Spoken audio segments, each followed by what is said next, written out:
Chapitre 13, Système mécanique oscillant, le pendule pesant. Nous verrons dans un premier temps le pendule simple, qui est une simplification du modèle du pendule pesant. Qu'est-ce qu'est donc un pendule simple? Eh bien, un pendule simple est constitué d'une masse m qu'on considère entièrement concentrée au centre d'inertie du pendule, masse m donc ici, et qui oscille autour d'un axe fixe, axe qui se retrouverait en haut ici du fil. Sur cette animation, nous voyons le pendule qui oscille autour de sa position d'équilibre. Ici, l'angle θ au cours du temps, angle θ entre la verticale et puis la direction que prend le fil. Ces amplitudes sont légèrement diminuées car nous avons introduit un petit coefficient de frottement. Lorsqu'un pendule simple est écarté de la verticale, il est animé d'un mouvement circulaire non uniforme. Il effectue des oscillations autour d'une position d'équilibre verticale. C'est un système mécanique oscillant ou oscillateur mécanique.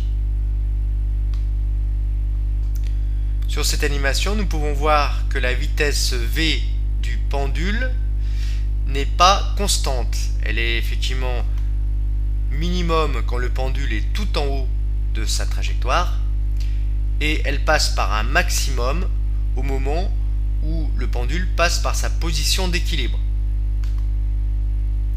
À cet instant-là, nous voyons que la vitesse v, qui est toujours tangent à la trajectoire en chaque instant, est perpendiculaire au vecteur accélération, qui lui est centripète, c'est-à-dire orienté vers le centre de la trajectoire.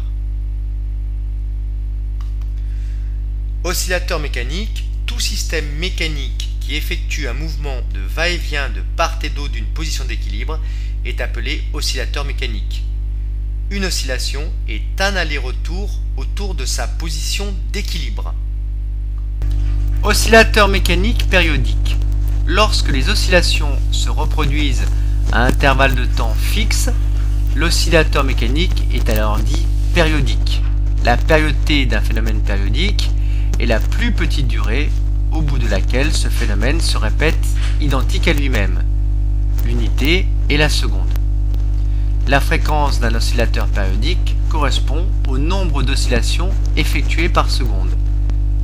La fréquence est l'inverse de la période. Son unité est le Hertz. Sur cette animation, nous voyons que la période T0 d'oscillation est environ égale à 0,635. Elle correspond à la durée que met le pendule pour revenir à sa position initiale. Top, une période, top, deux périodes, trois périodes, 4 périodes, etc. Mouvement oscillatoire d'un pendule simple non amorti. Accélération du pendule. Le vecteur accélération du centre d'inertie de la masse est d'après la seconde loi de Newton. Somme des forces extérieures égale vecteur P plus vecteur T, il y a le poids P et la tension du fil, égale le produit de la masse fois l'accélération du centre d'inertie du solide. Donc le vecteur accélération est égal à 1 sur m fois vecteur P plus vecteur T.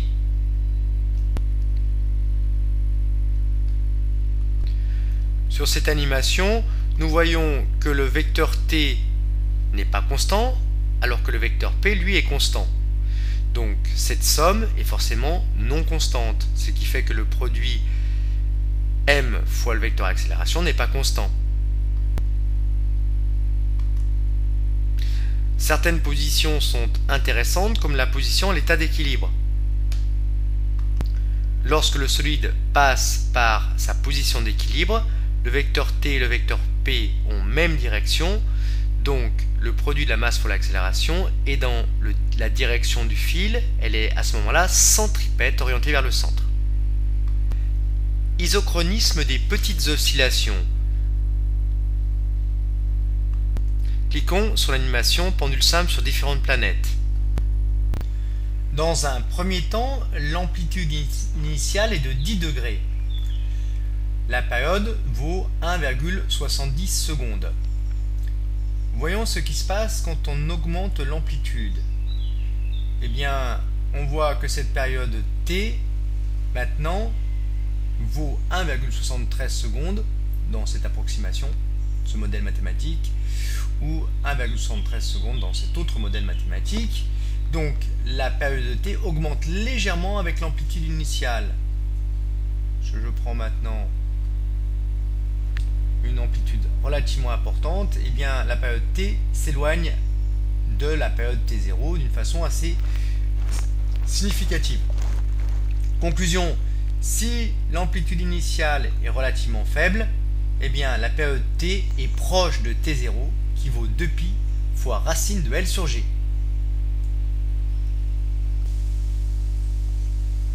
Si l'amplitude initiale est trop importante, eh bien à ce moment-là, t ne vaut plus t0, c'est-à-dire 2π fois racine de L sur G. Le phénomène que l'on décrit ici est l'isochronisme des petites oscillations, c'est-à-dire que pour des petites amplitudes, on peut dire, petites amplitudes initiales, on peut dire que la période t0 ne dépend pas de l'amplitude initiale. Déterminons maintenant l'expression de la période propre t0 en cliquant sur cette animation, le pendule simple sur différentes planètes. Nous ne ferons pas varier l'amplitude initiale car nous avons vu que pour de petites amplitudes initiales, la période t0 était relativement constante. Actuellement, que vaut la période t? 1,7 secondes. Je vais maintenant augmenter la longueur du fil. On voit que plus la longueur du fil est importante, plus la période t augmente. T égale 2,18 secondes par exemple dans ce cas-là, pour une longueur de 1,19 mètres. Si je prends 1,31 mètres, période t 2,29 secondes. Donc plus elle augmente, plus t0 augmente. Changeons la masse maintenant. Cette masse pour l'instant est de 0,6 kg pour 2,29 secondes. J'augmente la masse. Nous voyons que la période t0 n'a pas changé. Par conséquent, t0 ne dépend pas de la masse. Mettons-nous maintenant sur un autre lieu que sur Terre, où l'intensité du champ de pesanteur terrestre vaut 9,81 mètres secondes moins 2. On va se mettre maintenant par exemple sur Mars, où l'intensité du champ de pesanteur martienne vaut 3,72 mètres secondes moins 2, c'est-à-dire 3 fois moins que sur Terre. Eh bien on voit que la période t0 a augmenté. Donc plus G augmente, plus G diminue, plus t0 augmente. En cliquant sur comparaison avec la Terre, on peut voir ceci. On voit que les oscillations sur Terre sont plus rapides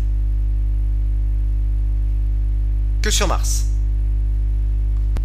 La période propre du pendule simple attaché à un fil de longueur L dans un champ de pesanteur d'intensité petit g est t0 égale 2π fois racine de L sur G, avec L longueur en mètres du fil et G intensité du champ de pesanteur terrestre en mètres secondes moins 2.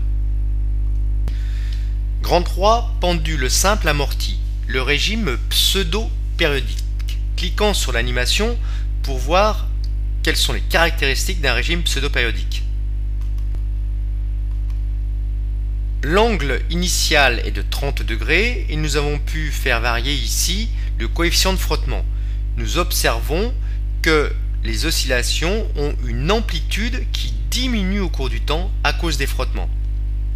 L'amplitude est égale à θ max moins θ min divisé par 2. Ce type de régime est appelé régime pseudo-périodique et non périodique car il ne se répète pas identique à lui-même, sachant que l'amplitude diminue au cours du temps.